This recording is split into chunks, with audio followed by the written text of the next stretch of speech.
Good afternoon and welcome to Four Wheels and a Seat. My name is Alex Dalrymple and this is my channel where I review new cars every week. And you got to hit subscribe down below if you haven't already, please. And also that notification bell so you won't miss a new car review when they're released weekly. Today I'm behind the wheel of the all-new Subaru Crosstrek, which has replaced the XV in the Australian market. I reviewed the XV last year, you can check out the review just up there. And this car is really not substantially different to that. In fact, Crosstrek was the name given to the XV in pretty much the rest of the world. So calling it the new model Crosstrek is really just bringing Subaru Australia into line with everybody else. Now, I am slightly concerned while I'm doing this review because the center console screen has crashed and I've just been getting a spinning wheel of death for about the last hour or so. I've shut the car down, restarted it a few times and nothing seems to fix it. It also means that every warning light on the dashboard is also on, which makes me just a little bit nervous, but we'll see how we go. This car's only done 3,800 kilometers, so to have that kind of a problem this early in a car's life is a little bit disconcerting and unusual from a car maker of such high caliber like Subaru. Which unfortunately also means I can't show you any of the features on the car's center console screen. So this review might be just a little bit shorter than usual, but take my word for it, when the screen works, and it looks pretty good, it does a really good job. This is the much larger screen that you find in some of the bigger Subarus. The previous system was using a dual screen setup, and there was also a CD player in the old XV, which is gone. And that's a big step forward for Subaru. They are pretty much, as far as I'm aware, the last car maker to be putting CD players in their cars. But as of now, it's gone from the Crosstrek. So welcome to the 21st century.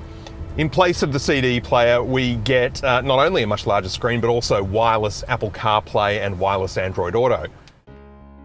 Subaru have put pretty much all of the dashboard controls into this system now, so it's like they've been inspired by Tesla almost by putting this sort of big A4 sized screen vertically here in the cockpit.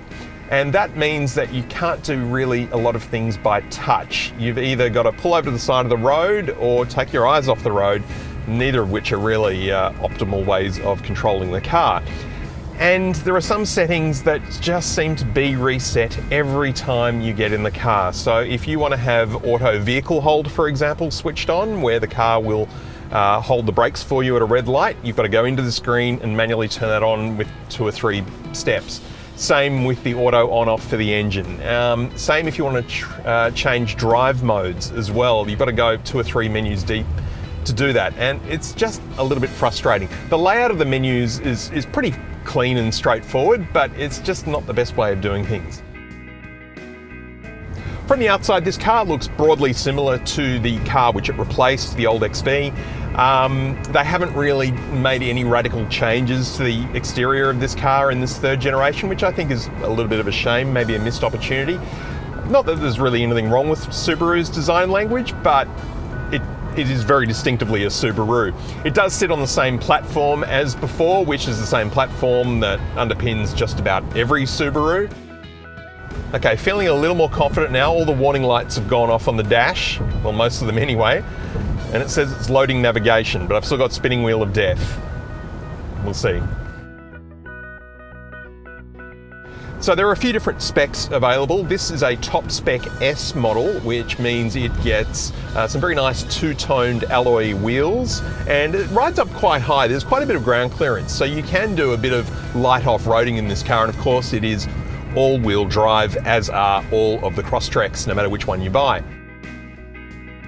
The rear end looks good. Again, it's very distinctively Subaru. The boot is not very big. It's just 291 litres. It does come with a cargo cover and knock down the rear seats, and you can expand that to almost 900 litres of cargo space. Under the bonnet, we've got the same engine as before. It's a 2-litre naturally aspirated 4-cylinder Boxer engine, which outputs 115 kilowatts and 195 newton meters of torque. Fuel economy averages at 7.2 litres per 100 kilometres. On the open road, it does feel a bit underpowered. You put your foot down and there's a lot of noise and not much happens. You haven't got a lot of overtaking power, put it that way. Okay, so now all the warning lights on the dashboard have just come back on. Check owner's manual. Subaru, really, what are you doing?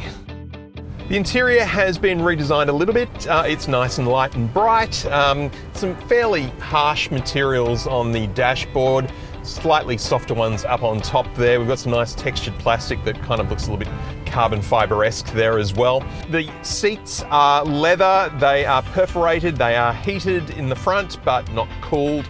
The driver gets electric adjustment manual for the passenger. When the centre console screen is working, you can enjoy your favourite music in this car by taking advantage of its 10-speaker Harman Kardon sound system. Subaru have crammed as much functionality as possible into the centre screen, which means that when it doesn't work, there's a lot of things you can't do. So I can't turn off the auto on-off for the engine when we're stopped at traffic lights. I can't put on the auto brake hold for traffic lights. I can't change the drive mode. I'm not sure about the air conditioning. I might be able to adjust the temperature with that. No, but I can't change the fan speed. Well, I'm lucky that at least the air conditioning has stayed on because it's a 34-degree day. Pretty good lower end, but it is not particularly appealing. Under the screen, we've got some USB ports. We've got both USB-A and USB-C, plus a audio input port as well. Wireless phone charging under that. The lower console, pretty straightforward with those seat heating controls, cup holders, a 12-volt outlet, and a pretty good size center console bin. I don't know why this is happening. I mean, the car has been driving fine all day, and just as soon as I started filming, everything died. But it does make you realise just how much technology is in a modern car and how reliant they have become on them. But you think about it, 20 years ago, cars didn't have any of this modern tech anyway, so are we really any less safe than we were back then? Probably not. And speaking of tech, the instrument cluster is the same hybrid digital analog one that we had in the car before, and I don't know, I just think that it's time to move on.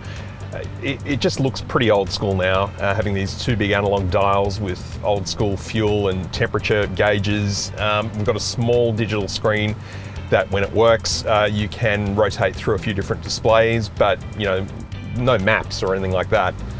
The steering wheel, largely unchanged from the previous version. I think they've reordered some of the buttons a little bit maybe, but the overall look and feel is much the same, which is quite a busy design. I have to say there are a lot of buttons on this steering wheel, and you kind of, when you're first driving this car, really need to look at them closely to know what they all do.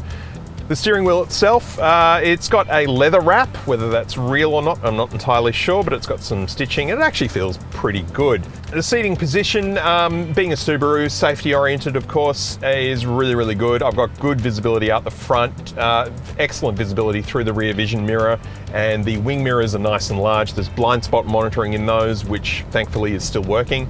And this is really a very easy car to drive. It's, perfectly comfortable. Backseat passengers do pretty well in this car as well. There's ample room for at least 2 adults in the back. It gets a little bit squashy with 3.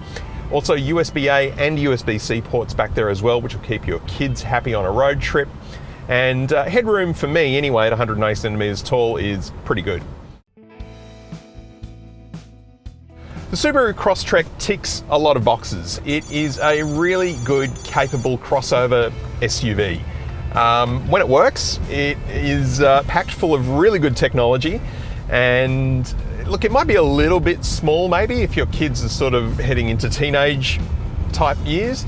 But when the kids are younger, plenty of room in the back. It's nice and comfortable, good for a family road trip. You can take it for a bit of light off-roading and it can handle that really well with its all-wheel drive capability.